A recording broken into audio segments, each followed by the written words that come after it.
ಅನಂತ ಚತುರ್ದಶಿ ಅಂತ ಇದೆ, ಅದನ್ನು ಪೂಜೆ ಮಾಡಬೇಕು. ಪೂಜೆ ಮಾಡಿದ್ರೆ ನಮಗೆ ಸಕಲ ಇಷ್ಟ ಐಶ್ವರ್ಯಗಳು ಸಿಗುತ್ತೆ.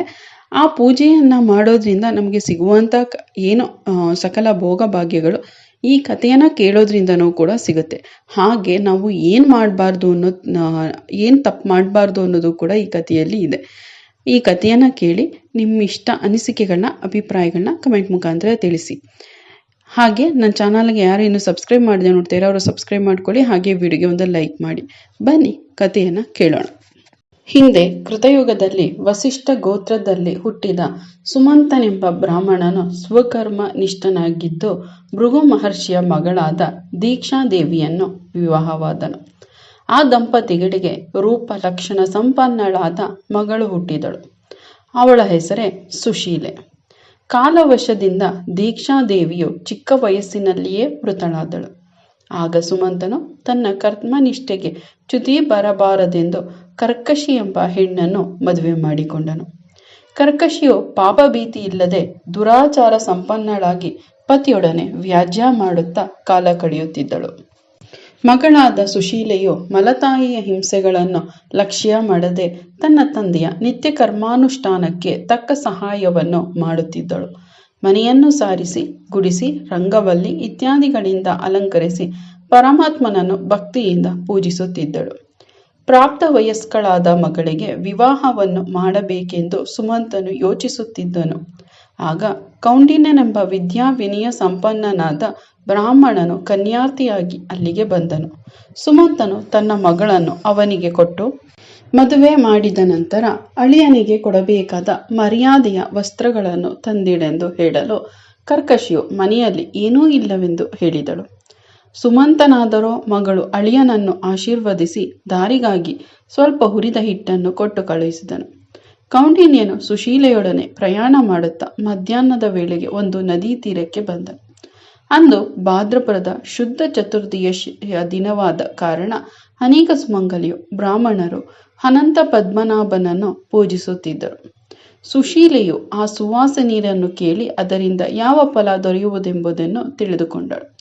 ಅನಂತಾನಂತ ಫಲವು ದೊರೆಯುವ ಪೂಜೆಯನ್ನು ತಾನೂ ಮಾಡಬೇಕೆಂದು ಅದರ ಪೂಜಾ ಕ್ರಮಗಳನ್ನು ಅರಿತ ನಂತರ ಅವರೊಡನೆ ತಾನೂ ಸೇರಿ ವಿಧಿ ಪ್ರಕಾರ ಪೂಜೆಯನ್ನು ಸಲ್ಲಿಸಿ ದಾರವನ್ನು ಕೈಗೆ ಕಟ್ಟಿಕೊಂಡು ತಾನು ತಂದಿದ್ದ ಹುರಿ ಹಿಟ್ಟಿನಲ್ಲಿ ಸ್ವಲ್ಪ ಭಾಗವನ್ನು ದೈವರಿಗೆ ನೈವೇದ್ಯ ಮಾಡಿ ಉಳಿದದ್ದನ್ನು ಬ್ರಾಹ್ಮಣನಿಗೆ ದಾನ ಕೊಟ್ಟು ಉಳಿದಿದ್ದರಲ್ಲಿ ತನ್ನ ಪತಿಗೆ ಸ್ವಲ್ಪ ಕೊಟ್ಟು ತಾನೂ ಸ್ವಲ್ಪವನ್ನು ತಿಂದು ಸಂತೋಷ ಚಿತ್ತದಿಂದ ಹೊರಟು ಅನಂತ ಪದ್ಮನಾಭನನ್ನು ಧ್ಯಾನಿಸುತ್ತಾ ಪತಿಯ ಆಶ್ರಮವನ್ನು ಸೇರಿದಳು. ಅನಂತ ಪದ್ಮನಾಭನ ಪೂಜಾ ಪ್ರಭಾವದಿಂದ ಪತಿಯ ಆಶ್ರಮವೆಲ್ಲವೂ ಅಷ್ಟೈಶ್ವರ್ಯದಿಂದ ತುಂಬಿ ನೋಡಲು ಮನೋಹರವಾಗಿದ್ದಿತು. ಅದನ್ನು ಕಂಡ ಅವನ ಬಂಧುಗಳೆಲ್ಲರೂ ತಾವು ಈ ಋತವನ್ನು ಮಾಡಬೇಕೆಂದು ಉತ್ಸಾಹದಿಂದ ಋತದ ದಿವಸವನ್ನು ನಿರೀಕ್ಷಿಸುತ್ತಿದ್ದರು. ಒಂದಾನೊಂದು ದಿನ ಸತಿಪತಿಗಳಿಬ್ಬರು ಸಂತೋಷದಿಂದ ಮಾತನಾಡುತ್ತಾ ಕುಳಿತಿರುವಾಗ ಕೌಂಡಿನ್ಯನು ತನ್ನ ಪತ್ನಿಯ ಕೈಯಲ್ಲಿದ್ದ ದಾರವನ್ನು ಕಂಡು ದುರ್ಬುದ್ಧಿ ಪೀಡಿತನಾಗಿ, ಎಲೈ ನೀಚಳೆ, ನೀನು ಯಾರನ್ನು ವಶಪಡಿಸಿಕೊಳ್ಳಲು ಈ ದಾರವನ್ನು ಕೈಗೆ ಕಟ್ಟಿಕೊಂಡಿರುವೆ?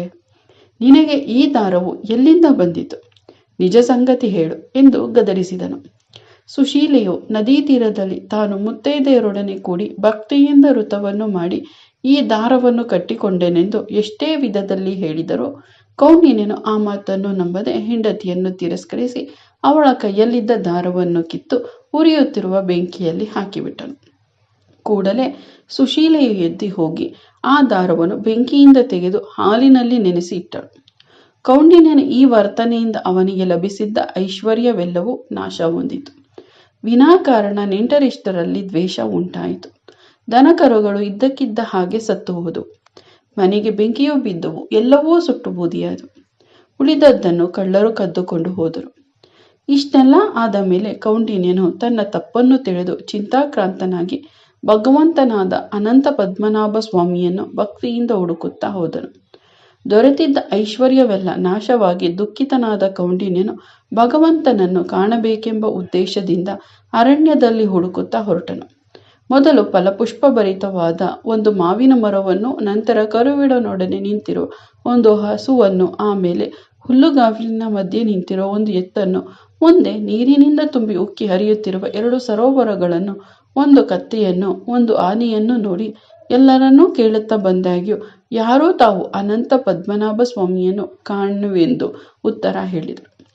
ಇದರಿಂದ ಬಹಳ ನೊಂದ ಕೌಂಡಿನ್ಯನು ಪ್ರಜ್ಞಾಹೀನನಾಗಿ ನೆಲದ ಮೇಲೆ ಬಿದ್ದು ಬಿಟ್ಟನು. ಆಗ ಇವನ ಸ್ಥಿತಿಯನ್ನು ನೋಡಿದ ಪರಮಾತ್ಮನು ದಯಾಶಾಲಿಯಾಗಿ ಒಬ್ಬ ಬ್ರಾಹ್ಮಣನ ರೂಪದಿಂದ ಅವನ ಬಳಿಗೆ ಬಂದು ಅವನಿಗೆ ಶೈತ್ಯೋಪಚಾರ ಮಾಡಿ ಸಮಾಧಾನಗೊಳಿಸಿ ಮೇಲಕ್ಕೆ ಎಬ್ಬಿಸಿ ತನ್ನ ಅರಮನೆಗೆ ಕರೆದುಕೊಂಡು ಹೋಗಿ ಅಲ್ಲಿ ಅನಂತ ವೈಭವದಿಂದ ಕೂಡಿದ ತನ್ನ ಐಶ್ವರ್ಯವನ್ನು ಅರಮನೆಯನ್ನು ತೋರಿಸಿದ ನಂತರ ತನ್ನ ವಿಶ್ವರೂಪವನ್ನು ಪ್ರದರ್ಶಿಸಿದನು. ಆಗ ಕೌಂಡಿನ್ಯನಿಗೆ ಜ್ಞಾನೋದಯವಾಯಿತು. ಶಂಖ ಚಕ್ರಾದಿಗಳಿಂದಲೂ ಮಹಾಲಕ್ಷ್ಮಿಯೊಡನೆಯೂ ಸಿಂಹಾಸನದಲ್ಲಿ ವಿರಾಜಮಾನನಾದ ಪರಮಾತ್ಮನನ್ನು ಅನೇಕ ವಿಧವಾಗಿ ಸ್ತೋತ್ರ ಮಾಡಿದನು. ಅವನ ಭಕ್ತಿಗೆ ಮೆಚ್ಚಿದ ಪರಮಾತ್ಮನು ಅವನಿಗೆ 3 ವರಗಳನ್ನು ಕೊಟ್ಟನು. ಅವುಗಳಿಂದ ಅವನ ದಾರಿದ್ರ್ಯವು ನಾಶವಾಯಿತು. ಧರ್ಮಾಚರಣೆಯಲ್ಲಿ ನಿರತನಾದನು. ಕೌಂಡಿನ್ಯನು ಹಿಂತಿರುಗಿ ಬರುವಾಗ ತಾನು ಕಂಡ ಮಾವಿನ ಮರ ಮೊದಲಾದವುಗಳ ವಿಚಾರವನ್ನು ಪರಮಾತ್ಮನಲ್ಲಿ ಪ್ರಶ್ನಿಸಿದನು. ಅದಕ್ಕೆ ಪರಮಾತ್ಮನು, ಎಲೆ ಕೌಂಡಿನ್ಯನೇ, ಕೇಳು. ಪೂರ್ಣ ವಿದ್ಯಾವಂತನಾಗಿದ್ದರೂ ಮರ್ಮವನ್ನು ಬಿಡದೆ ತನ್ನ ಶಿಷ್ಯರಿಗೆ ಪಾಠ ಹೇಳಿಕೊಡದವನು ಮಾವಿನ ಮರವಾಗಿ ನಿಂತಿರುವನು. ಸಂಪೂರ್ಣ ಧನಿಕನಾಗಿದ್ದಾಗ್ಯೂ ತಾನು ತಿನ್ನದೆ ಇತರರಿಗೂ ಕೊಡದೆ ಲೋಭಿಯಾಗಿದ್ದವನು ಹಸುವಾಗಿ ನಿಂತಿರುವನು. ರಾಜನಾಗಿದ್ದುಕೊಂಡು ಬ್ರಾಹ್ಮಣರಿಗೆ ಕ್ಷೇತ್ರಗಳನ್ನು ದಾನ ಮಾಡದವನು ಎತ್ತಾಗಿ ನಿಂತಿರುವನು. ಧರ್ಮಗಳನ್ನು ಒಂದಕ್ಕೊಂದು ಸೇರಿಕೊಂಡಿರುವುದೇ ಆ ಸರೋವರಗಳು. ಆಸ್ತಿಕರಾದ ಪೂರ್ವಿಕರ ಧರ್ಮವನ್ನು ಮಾರಿಕೊಂಡಿರುವವನು ಹಾನಿಯಾಗಿ ಹುಟ್ಟಿ ಅಲಿಯುತ್ತಿರುವನು. ದುರ್ಮಾರ್ಗದಿಂದ ಪರದೋಷಣೆಯನ್ನು ಮಾಡುತ್ತಿದ್ದವನೇ ಕತ್ತೆಯಾಗಿ ಹುಟ್ಟಿರುವನು ಎಂದನು. ಅನಂತರ ಕೌಂಡಿನ್ಯನು ಬಹಳ ಶ್ರದ್ಧಾ ಭಕ್ತಿಯಿಂದ ತನ್ನ ಮನೆಗೆ ಹಿಂದಿರುಗಿ ಅನೇಕ ವರ್ಷಗಳ ಕಾಲ ಈ ವ್ರತವನ್ನು ಮಾಡಿ ಸಕಲ ಸೌಭಾಗ್ಯಗಳನ್ನು ಅನುಭವಿಸಿ ಕೊನೆಗೆ ಮುಕ್ತಿಯನ್ನು ಪಡೆದು ನಕ್ಷತ್ರ ಮಂಡಲವನ್ನು ಸೇರಿದನು. ಅಷ್ಟೈಶ್ವರ್ಯಪ್ರದವಾದ ಈ ವ್ರತವನ್ನು ಮಾಡಿ ಭಕ್ತಿಯಿಂದ ಕಥೆ ಕೇಳುವವರು ಕೊನೆಗೆ ಮುಕ್ತಿಯನ್ನು ಪಡೆಯುವರು. ಈ ಕಥೆಯನ್ನು ಕೇಳಿದವರು ಓಂ ಶ್ರೀ ಅನಂತಾಯ ನಮಃ ಅಂತ ಕಮೆಂಟ್ ಮಾಡಿ.